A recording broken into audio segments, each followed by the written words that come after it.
Hello mga kabayan, welcome back dito sa ating YouTube channel. Ngayon ay samahan niyo ako na pumunta tayo dito sa sikat na pasyalan ngayon dito sa Dubai, ang Museum of the Future.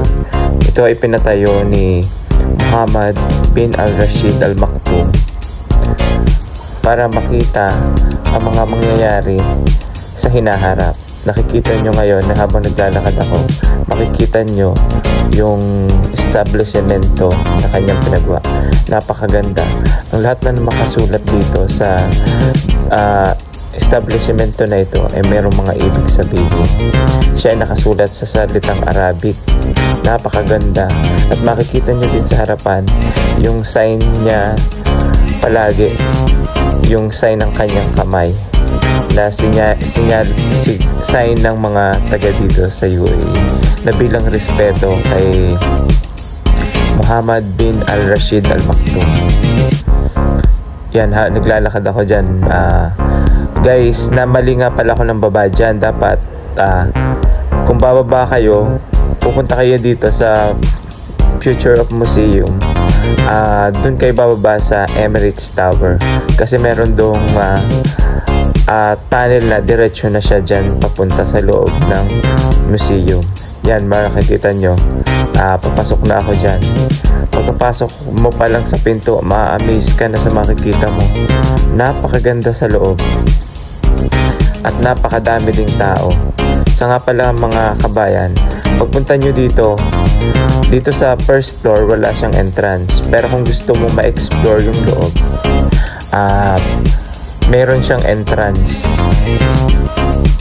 para makapunta ka doon sa loob ng museum. Yan o, makikita nyo yung parang dolphin. Isa yan sa mga invention dito na pinakikita dyan.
Tapos may isang part din dito ng museo na pwede kayong bumili ng mga souvenirs. Napakaganda ng mga souvenirs na mabibili nyo dito.